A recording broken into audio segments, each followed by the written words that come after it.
Olá, seja muito bem-vindo, seja muito bem-vinda a mais um episódio do ESAcast, o podcast da Escola Superior da Advocacia da OAB de Santa Catarina. O tema de hoje envolve uma área extremamente relevante, complexa e que impacta diretamente milhares de pessoas, especialmente um estado litorâneo como Santa Catarina: regularização fundiária e terrenos de marinha. Muitas pessoas possuem imóveis sem conhecer completamente sua situação jurídica, sem compreender os riscos envolvidos e muitas vezes sem saber sequer o que significa um terreno de marinha. Além disso, a regularização fundiária deixou de ser apenas uma questão patrimonial. Hoje, ela envolve segurança jurídica, desenvolvimento urbano, valorização imobiliária e o próprio direito à moradia. Para conversar conosco sobre esse tema tão importante, recebemos a doutora Jamília Alcântara. Ela que é advogada, especialista em processo civil, delegada adjunta da CAASC, secretária adjunta da Comissão de Direito do Consumidor da OAB de Santa Catarina. A doutora Jamília que vai nos ajudar a entender os desafios, as oportunidades e os principais cuidados relacionados à regularização fundiária e aos terrenos de marinha. Doutora Jamília, seja muito bem-vinda ao ESAcast. Fico muito feliz de ter aceitado o nosso convite. Muito obrigada. Quero agradecer primeiramente o seu convite, a esse espaço e poder transferir um pouco do meu conhecimento a todos que estão aqui nos ouvindo, porque conhecimento, ele é algo muito importante, a gente tem que estar sempre aprimorando. Nunca a gente sabe algo absoluto, a vida ela vai mudando, bem como o direito vai mudando, tanto que esse assunto antigamente era algo que não conseguia, era muito engessado, hoje existem estratégias, então eu fico extremamente honrada de estar aqui. Muito obrigada, doutora. Obrigada também. Doutora, acho que é importante a gente começar de alguns conceitos básicos. Explica pra gente o que de fato é regularização fundiária. A regularização fundiária é quando você transfere o domínio de uma propriedade para um particular. Vamos ter como o nosso exemplo o terreno de marinha. Antes de adentrar essa questão da alienação, o terreno de marinha a gente precisa entender o que ele é. Isso que eu ia pedir para a doutora já explicar também, então, né? O que é a regularização fundiária e o que seria exatamente um terreno de marinha? Um terreno de marinha, ele tem o seu conceito na própria lei, se eu não me engano, no artigo 2º da lei, e ele é aquela área de 33 metros da linha pré-amor de 1831, que é a linha em que o mar foi medido lá em 1831. Então, nós estamos falando de uma medição de mais de 200 anos. E isso vem tido diversas discussões, porque existe aqueles terrenos de marinha que não são considerados apenas dessa linha. E, com isso, os terrenos de marinha, eles são da União, artigo 20 da Constituição Federal.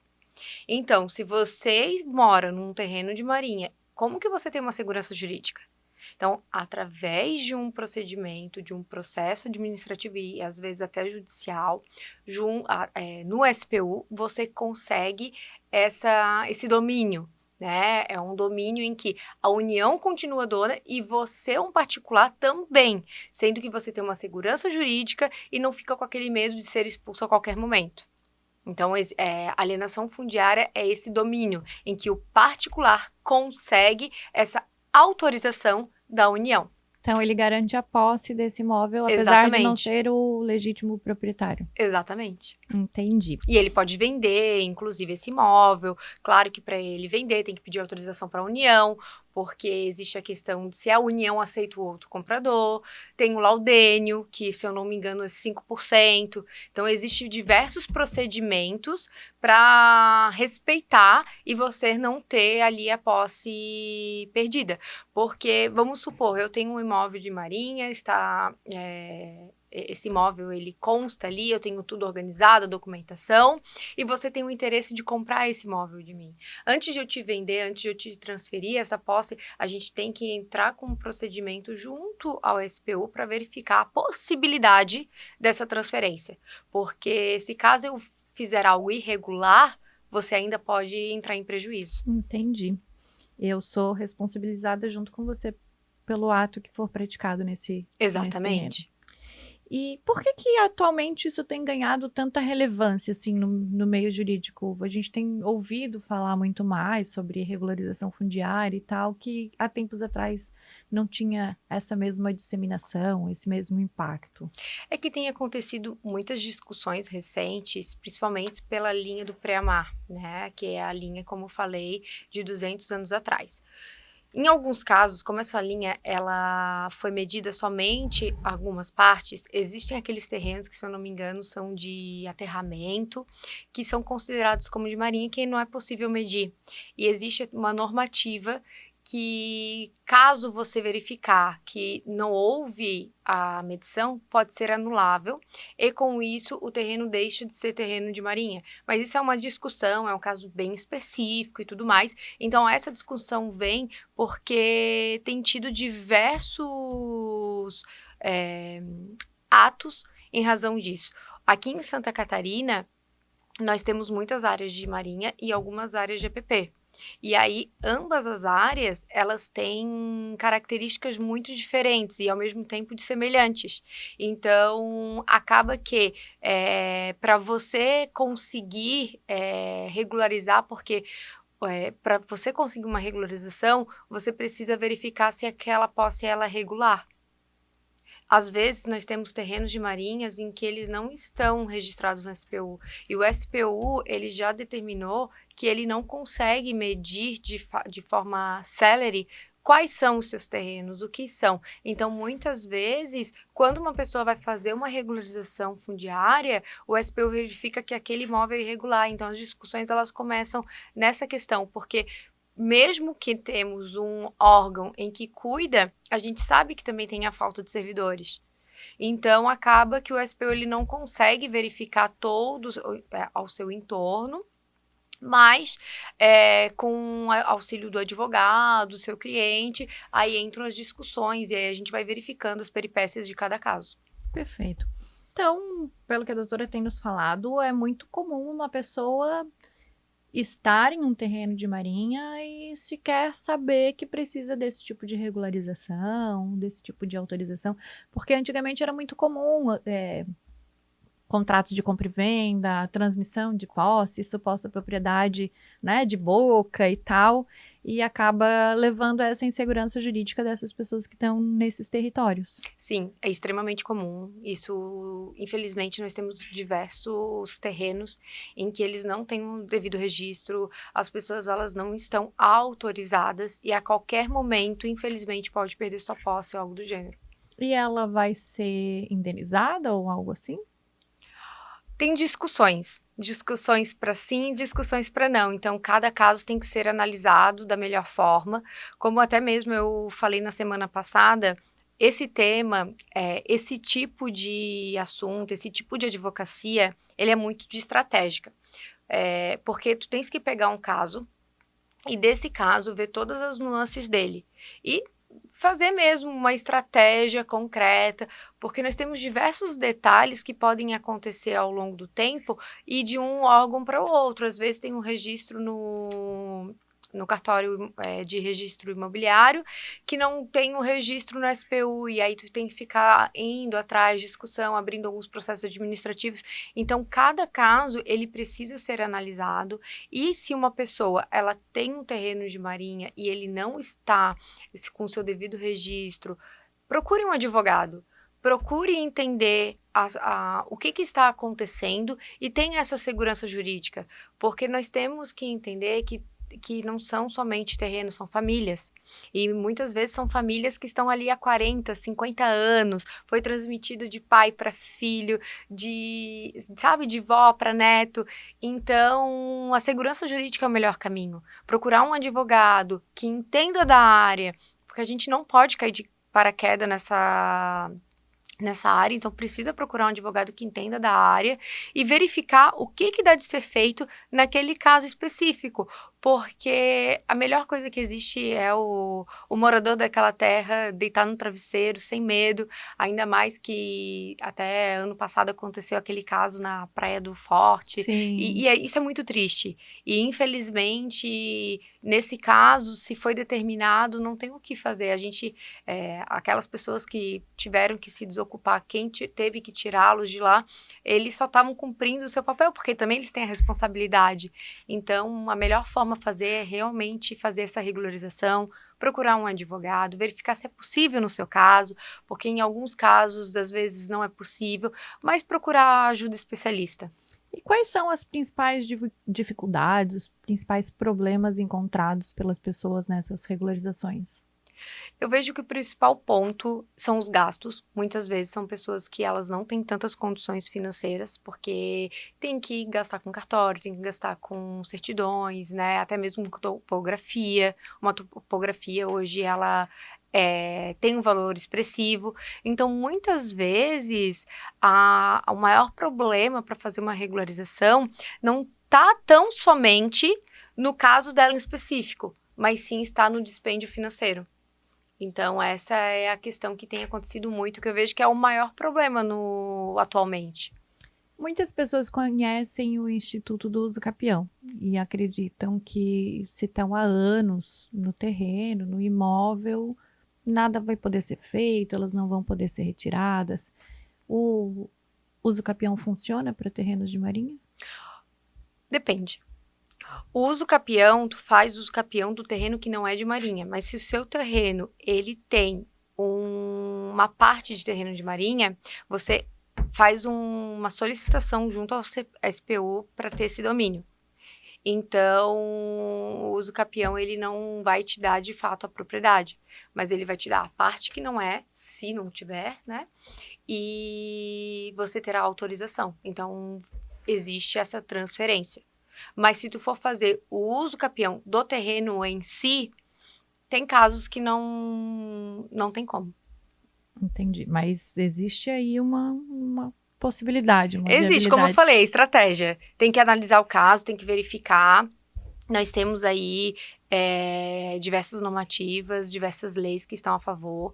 Eu oriento, principalmente ao advogado que queira trabalhar nessa área, estude, antes de tudo, não caia de paraquedas, porque nós estamos falando de um assunto que é sério. São famílias que estão ali e tudo tá mais. falando de pessoas que às vezes investem a vida inteira em um determinado imóvel, né, em uma área, para depois buscar uma regularização que talvez seja dificultada em algum processo. Exatamente. Né? E acaba ficando essa responsabilidade na mão do advogado. Exatamente. Inclusive, eu não faço parte de REUB, mas inclusive, semana passada eu estava no congresso e o meu colega, ele trabalha diretamente no REURB. E ele estava falando sobre essa possibilidade da alienação através do REURB. Porque existe acordos do condomínio, da prefeitura com o próprio SPU. Então, em alguns casos, tu vai pela linha do REURB.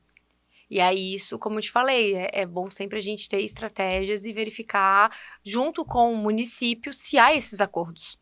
Perfeito. E a doutora entende que essa ainda é uma área pouco explorada na advocacia ou já temos bastante profissionais aí atuando? Olha, é uma área pouco explorada, né? É uma área que, como ela tem tantos procedimentos, tantas questões, ela acaba sendo uma área pouco explorada. É uma área, assim, fascinante. Lá no escritório, inclusive, quem cuida muito disso é o Jamil, junto comigo. E eu acho até engraçado que quando a gente vai no SPU ou nos órgãos competentes, todo mundo já sabe essa questão. Então, a gente vê muito pouco profissional no mercado, nessa área em específico, porque é uma área muito restrita, e é uma área que vale muito a pena você se especializar, e isso eu tô dando como um conselho para os jovens advogados, porque você acaba vendo o propósito da advocacia, né? De ajudar, de fazer a diferença, de ver uma família feliz. Sim. Porque muitas vezes, muitos dos clientes, inclusive, que eu tenho, são pessoas idosas, que nunca pensaram nessa possibilidade, mas estão pensando agora porque querem transmitir para os seus netos. Uhum. Então, é uma área gratificante. Mas também é uma área que exige um olhar multidisciplinar. Porque Precisa. você precisa entender de direito administrativo, ambiental, registral, enfim, você não pode estar limitado mesmo. Não, tem que estar em estudo diariamente. Eu sou especialista em processo civil e o Jamil, ele tem 5 anos de experiência cartorária. Então, acaba que a minha experiência na parte jurídica com a experiência dele cartorária, a gente vive entrando em discussões e aprendendo mais sobre, porque é necessário. Não adianta, eu vou ler só isso aqui e já estou indo. Não, é necessário estudo constante. Nós tivemos uma mudança na normativa em 2025, final de 2025, que impactou diretamente essas questões. Então, assim, é importante estar sempre em estudo constante, né? De ficar olhando jurisprudências, de ficar olhando o diário oficial, porque tudo isso vai fazer com que você tenha uma advocacia mais eficaz. Porque esses processos, eles demoram. Então, sobretudo, tens que também ter uma questão mental muito bem organizada, porque como são famílias que já estão há muito tempo, às vezes estão muito angustiadas. E como não existe uma resposta rápida, muitas vezes aquele seu cliente, ele vai te ter uma demanda muito grande de saber por que o meu caso não está acontecendo. Então, é necessário você conhecer sobre o assunto e também entender sobre pessoas. Porque a gente tem aqui 2 nuances. Eu até brinco às vezes que nós advogados, a gente não é só advogado, a gente é um pouco psicólogo. De fazer com que o seu cliente entenda e confia que a demora não é por falha do seu trabalho, e sim porque nós estamos diante daquilo em que não basta só o nosso trabalho, tem que esperar outras pessoas, muitas vezes falta um documento, tem que ir lá atrás e tudo mais, e ficar sempre em estudo contínuo. Muitas vezes o processo que tu entrou há 3 anos atrás, houve uma modificação agora, tu pode pegar, intervir e ir atrás. Então isso é extremamente importante, esse estudo, não só do direito, mas também do administrativo, do cartorário e por aí vai. Até porque é uma área que tem um impacto social muito grande. A gente, como a doutora falou, a gente está falando de famílias que podem perder aquela moradia que achavam que estava garantida de uma vida inteira. De achar que está garantindo o futuro dos filhos, dos netos, e de repente se vê perdendo tudo. Então é uma responsabilidade muito grande na mão desse advogado. Muito. E o advogado, ele tem que sempre falar a realidade, ele tem que sempre falar a verdade, porque uma das coisas que a gente tem não pode prometer, né? Isso em todas as áreas, né? Exatamente, em todas as áreas. Então, tem que ter muita responsabilidade. E eu indico que, se caso um advogado queira entrar nessa área, estude primeiro. Não entre de paraquedas, tem que ter muita responsabilidade, porque vai que um erro tira aquele bem daquela família de construção de tantos anos. E isso é algo, assim, bem... É um impacto muito grande. Exatamente, e é algo que eu penso, assim, todos os dias, e eu tento falar sempre, em todas as palestras que eu falo e tudo mais, sobre o advogado ser responsável por aquilo que ele conversa com o cliente. Independente da área, tem que ser em todas as áreas, porque a gente é atividade meio, não atividade fim. E isso tem que estar muito claro. Com certeza. Isso eu falo, atuo só em família, mas eu sempre falo da importância do cliente estar consciente do risco que ele corre, das consequências, do que pode fazer, de que nós, enquanto advogados, vamos fazer tudo que está ao nosso alcance para garantir o direito dele. Mas não está nas nossas mãos decidir se ele vai alcançar aquilo ou não. A gente muitas vezes trabalha com probabilidades, né? Com expectativas, mas nunca falar para o cliente, dar a segurança que só vai vir depois que a sentença tiver transitado em julgado. Exatamente, é o que eu falo para os clientes. Muitas vezes, aí agora falando de processos judiciais, saiu uma decisão positiva, ganhei a causa. Ainda não, a gente só vai saber do trânsito de julgado, porque tudo ainda pode acontecer. Muita coisa pode acontecer. Exatamente. E aí a importância do diálogo com o cliente, porque em áreas como essa, de muita sensibilidade, como a doutora falou, trabalha com idosos, né? a gente está falando de pessoas que não entendem a realidade de um processo judicial ou mesmo de um processo administrativo, quais são os trâmites, por que que não anda, ou que prazo é esse, que decisão é essa. E eu tenho visto muitos advogados com uma dificuldade de conseguir transmitir para o cliente essa linguagem jurídica de maneira facilitada, de maneira que ele consiga se tranquilizar e aguardar um pouquinho mais. E acho que isso é o que faz com que você consiga também fidelizar seu cliente. Muito. Inclusive, na segunda-feira eu palestrei sobre gestão de escritórios e uma das coisas que eu falei é sobre o atendimento. Conheça o seu cliente. Fala a linguagem do seu cliente. Eu, por exemplo, eu tenho clientes que entendem sobre o direito e tem clientes que não entendem nada. Então, quando eu vou falar com eles, explicar um processo, eu não vou dizer para aquele cliente que não sabe, eu peticionei o seu processo. Eu vou dizer, eu dei entrada no seu processo. E está com a vara tal, no tribunal, no fórum Eu tenho tal. uma cliente que sempre me pergunta: ô doutora, a doutora já postou lá na página do tribunal a sua petição? Eu falo, já postei, porque é a linguagem que ela entende. Exato. Agora, aquele cliente que entende, eu vou dizer, olha, eu peticionei seu processo, tá isso, tá aquilo. Nesses dias eu tava numa correria e tava explicando para uma cliente sobre o que tinha acontecido no processo dela em razão de uma citação. E eu expliquei, a citação não sei, ela assim, tens como falar mais simples? Aí eu falei, desculpa, já fui no meu modo automático. E aí eu expliquei, acontece isso, eu já tenho um script, inclusive, no meu WhatsApp, para os dois tipos de cliente, o que entende e o que não entende. E aí eu falo como que funciona um processo administrativo, como que funciona um processo judicial, porque muitas vezes o cliente não entende. Vamos falar de uma sentença. Tem a sentença positiva. A posse é minha? Calma, temos que entrar com cumprimento de sentença. O que é cumprimento de sentença? Mais um processo, então quer dizer que eu perdi? Não. É só para garantir. Ou um processo que nós temos dinheiro, que aí não é nessa área que a gente está falando. Quando vem meu dinheiro? Não, tem que entrar com cumprimento de sentença, aguardar o rito. E aí explicar, né? Existe um processo de conhecimento, depois do processo de conhecimento existe um processo de execução. Então, é importante tu saber a linguagem do cliente e falar como tem que falar, sabe? Tem cliente que entende, tem cliente que não entende, e aí tem cliente que tu tem que explicar 3 vezes, 4 vezes, porque é normal.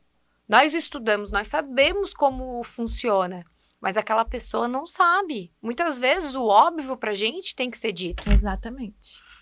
E quais as tendências hoje que a doutora acredita que vão impactar na regularização fundiária aí nos próximos anos? Eu creio muito que vai ser essa questão do APP, das áreas de preservação, que existe um impacto muito grande, porque tu precisa pedir uma autorização ao órgão ambiental, e muitas vezes eles entendem que não tem, mas a gente já tem discussões a respeito, e isso é uma área que tem que ser mais explorada. A questão da metragem dos terrenos de marinha, que já vem sido discutido, e eu creio que com o tempo vai ter maiores discussões em razão a isso. E então eu vejo muito sobre essa questão e o REUB ficar muito mais fácil da utilização. Eu creio que isso vai ser algo que vai ter um impacto muito grande.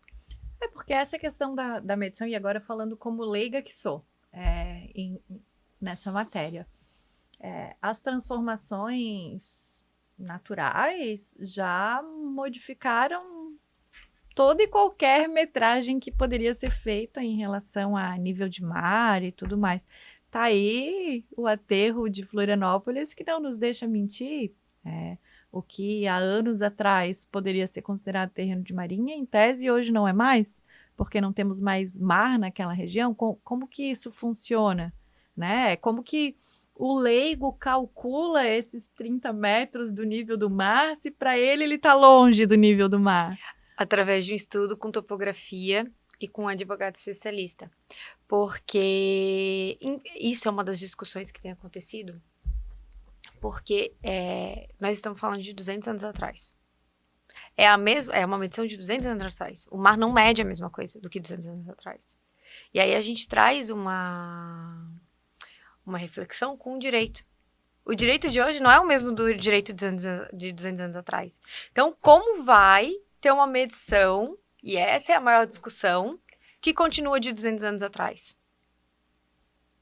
Então, essa tem sido, hoje em dia, uma das maiores discussões onde tem alguns atos normativos a respeito disso.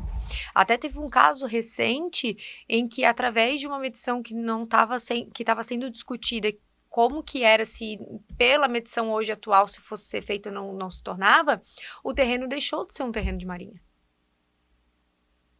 Então, é algo assim que, mesmo em 2026, a gente ainda tem essas discussões e, com o tempo, eu creio que elas ficarão mais acirradas a respeito disso.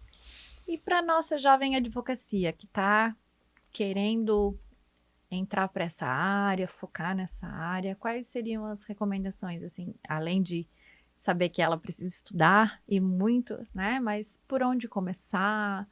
O que perceber já no início de um processo, as nuances desse processo? Que recado a doutora deixaria para a jovem advocacia? Eu diria, para quando o jovem advogado pegar um processo, pensar, antes de tudo, quais problemas poderia acontecer lá no futuro. E começar a ter estratégias através dos problemas, mesmo que eles não aconteçam. Então, o meu conselho é... Consegue dar um exemplo pra gente? Consigo. Poder visualizar? Você pega um terreno e nesse terreno você verifica que ele tem uma parte que não é de marinha, outra parte que é de marinha e próximo ao APP, tá? Uma área de preservação.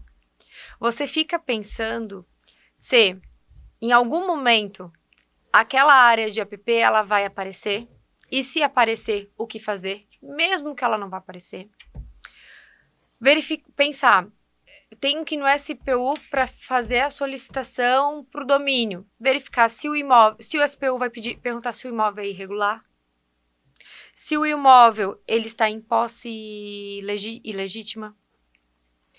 Então, mesmo que o terreno esteja todo ok, existe posse legítima, existe todas as características para ser concedida aquela posse pela União, pensar no problema. Porque com isso, você, quando recebe a primeira negativa, você já sabe para onde ir. E isso eu falo em todo o processo, seja nessa área ou seja em outra área.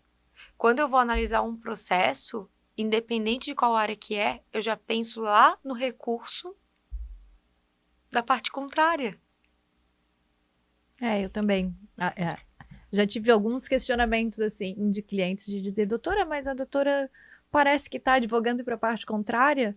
Falo, sim, para que eu possa fazer a tua defesa ampla, eu preciso saber o que eu faria se fosse advogada da parte contrária, porque eu preciso te defender. Exatamente. Do que tem por vir, né? A gente não pode ser pego de surpresa no processo. Exatamente. E aí, nesse caso, diante de tantas nuances e problema, e se eu não conseguir de forma administrativa?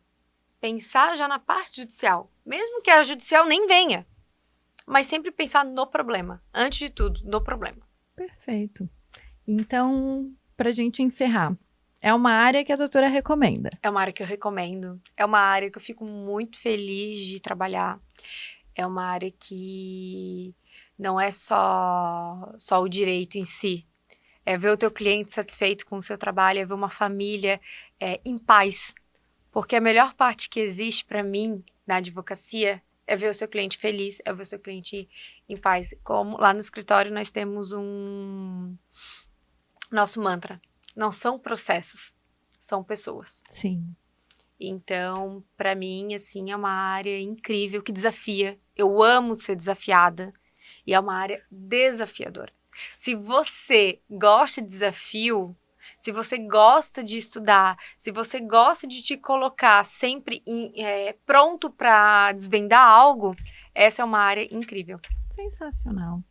Doutora, quero agradecer mais uma vez, foi um prazer te receber aqui, poder aprender um pouco com a doutora sobre um tema que é tão importante, assim, acho que conecta tanto com todas as outras áreas do direito, e foi uma honra poder conversar com a doutora nessa manhã. Ai, foi uma honra minha estar aqui, doutora, o seu convite, estar falando para tantas pessoas e poder passar um pouco do conhecimento. Porque eu vejo que na advocacia a gente tem que auxiliar os nossos colegas. Muitas vezes ele está perdido em qual área começar ou algo do gênero. E se a gente pode, e você tem feito isso nos seus podcasts, de dar uma luz, nossa, isso já é incrível, porque a gente tem que ser uma classe unida. Né? A advocacia, ela é linda, e se a gente tem colegas advogados que sempre pegam na nossa mão e vão junto, todo mundo cresce bem, todo mundo cresce, claro que tem os desafios da profissão, mas eu vejo que isso é algo muito importante. Eu penso da mesma forma, assim, acho que a gente não deve ver o colega como uma concorrência, porque tem espaço para todo mundo, tem cliente para todo mundo, tem área para todo mundo. E acho que se você ajuda o colega a crescer, você acaba crescendo junto, inevitavelmente. Exatamente. Eu lembro de quando eu comecei a trabalhar com marketing digital no escritório, isso há um ano atrás, a empresa falou assim, me mande o Instagram dos teus concorrentes. Eu falei, eu não tenho concorrente. Aí eles, como assim? Eu falei assim, a advocacia é para todos. Não existe para mim essa questão de concorrência. A gente tem que entender que existe advogado, como assim, ó, a doutora é advogada de direito de família. Tem vários advogados de direito de família. O cliente, ele vai naquele em que ele sentir confiança. Porque, antes de tudo, não é só sobre conhecimento. É sobre confiança. Uhum. Então, tu não tens que pensar como teu colega da mesma área que você como um concorrente, pelo contrário, é como um colega, você vai trocar informação. Muitas vezes o cliente que vem até você, não é de uma área que você atua, você passa. Uhum. Ou até mesmo assim, trabalho com regularização fundiária, mas naquele momento eu não consigo pegar aquele cliente em razão da demanda. Passa para o colega. Sabe? Então todo mundo ganha, todo mundo. Então é uma união, a gente não pode pensar em concorrência. Pelo contrário, a gente tem que pensar em nos unir, porque todos nós unidos, todo mundo ganha. Exatamente. Olha, perfeito. O fechamento perfeito que a gente precisava para esse podcast. Obrigada, doutora. Encerramos então esse episódio com uma reflexão importante. Regularizar um imóvel é muito mais do que resolver documentos. É construir segurança jurídica, proteção patrimonial e tranquilidade para o futuro dos nossos clientes. Em estados como Santa Catarina, onde as questões fundiárias e os terrenos de marinha têm forte impacto social e econômico, compreender esse tema se torna cada vez mais necessário para cidadãos e investidores e também para a advocacia. Quero agradecer à doutora Jamília Alcântara por compartilhar conosco o conhecimento e experiência sobre um tema tão relevante e ainda pouco compreendido por muitas pessoas. E a você que nos acompanha, continue seguindo o ESAcast, o podcast da Escola Superior da Advocacia da OAB de Santa Catarina. Nos encontramos no próximo episódio. Até lá!